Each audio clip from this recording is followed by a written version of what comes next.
With the Game Awards around the corner, we'll have some gameplay and some soundtracks following that to look forward to, but we aren't done yet with the slew of information coming out from Gameinformer.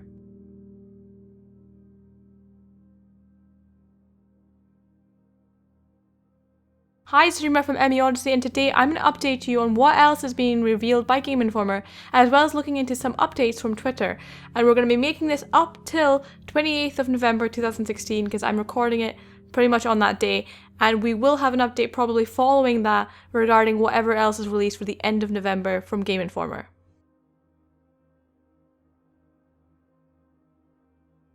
As our home away from home, we'll be probably spending a lot of time on the Tempest, and we already have some information about it, but has Gameinformer revealed any more interesting information about it?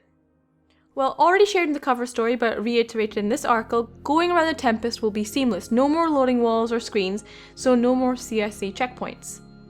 The bridge will also be apparently, quote, a more regular destination than the bridge of the Normandy, with a Solarian pilot that you can also chat to. No word on whether he'll be a personality like our last pilot, Joker.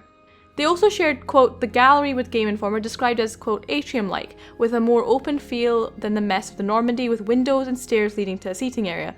This will also be where a rider will be able to modify their skill sets using, quote, a holographic interface.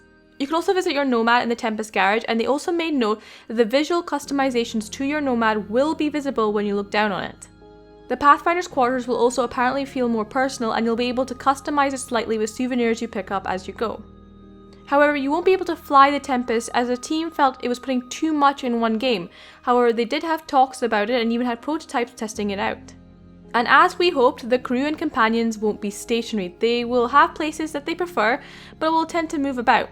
With Jessica Hara-Campbell stating, quote, it's a small crew and everyone has a job, so they need to be looking like they're active. They may be doing things that draw you towards them, or maybe calibrating. Though not going into a lot more information than the cover story, this article, 6 fun activities to pursue in Mass Effect Andromeda, gives us a rundown of some of the best activities to do in the larger playground that is Mass Effect Andromeda. So what do BioWare suggest?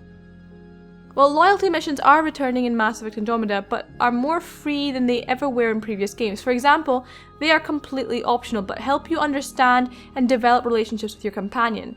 They can also reveal areas and planets that you can explore. With larger areas to explore, exploring with a Nomad can be fun but also useful.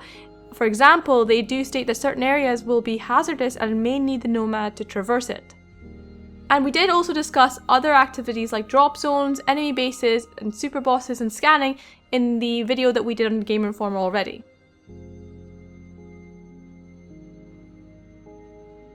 So this article was pretty fun, revealing 22 interesting tidbits about Mass Effect Andromeda that you wouldn't think would be vital to the plot, but are still very cool to learn.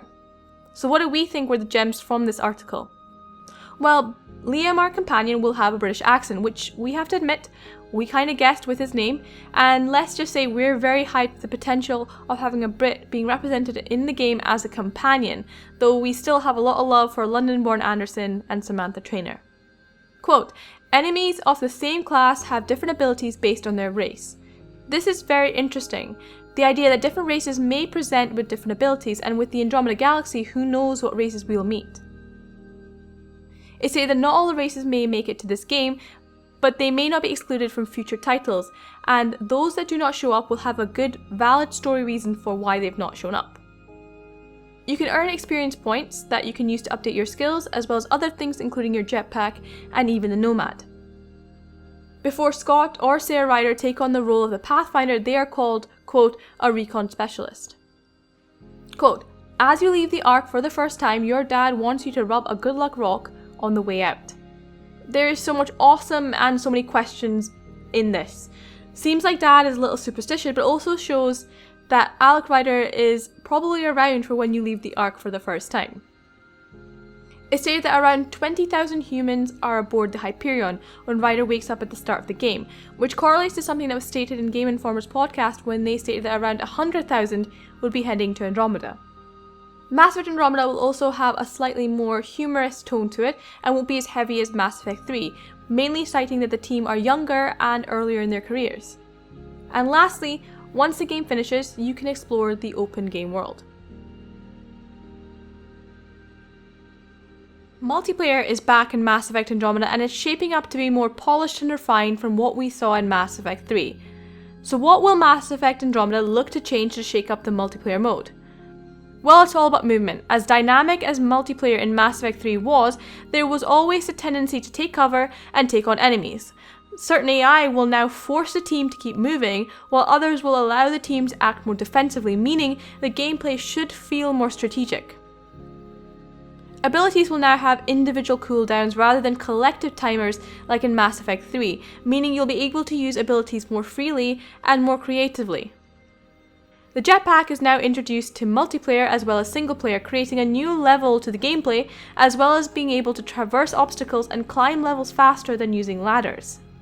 A similar microtransaction service will return with the ability to buy character and weapon packs like you did in Mass Effect 3's multiplayer, with in-game credits or real cash.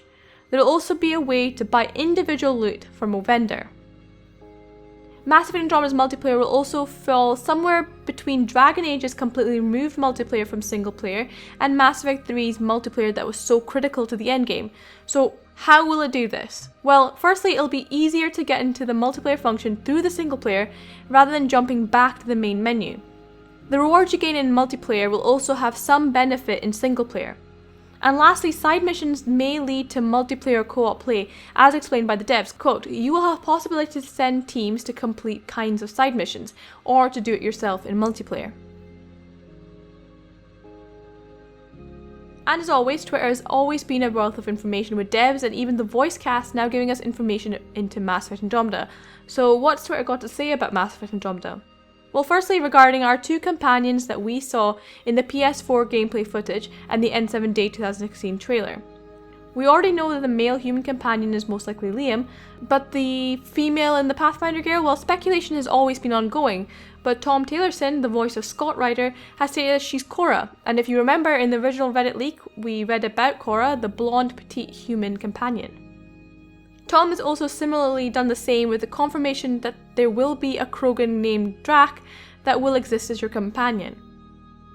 Ian Fraser hints that personality choices, or quote tones, will help create a unique rider for each playthrough. When answering questions about Mass Effect Andromeda's multiplayer, Fernando Mello had one of his questions answered by the Mass Effect official account stating, quote, we will be showcasing multiplayer gameplay before launch, hopefully somewhere near the Game Awards. And lastly, Aaron Flynn showcased the team getting ready for some gameplay footage at the Game Awards in December, and it looks like we may be getting to see the Nomad in action.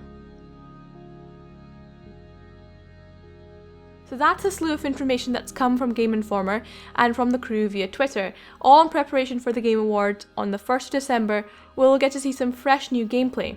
We may also get some information via PlayStation's Christmas issue, which features Mass Effect Andromeda, so keep your eyes open for that in the next few weeks. And hopefully this has caught you up on the new info. We may be a little bit behind because we probably not caught the piece of news from the 20th of November because it's getting edited on that day, and we'll probably catch up to it either before or most likely after the Game Awards after the 1st of December. But let us know what piece of news excites you the most in the comments below. We've also linked all the articles discussed in this video in the description below if you want to check them out, and also keep your eyes peeled for the interview with the voice of Sarah Ryder, Frida Wolf, on the channel in the next week or so. Thank you so much for sticking around with this as I recapped all this for you guys, and I look forward to seeing you next time.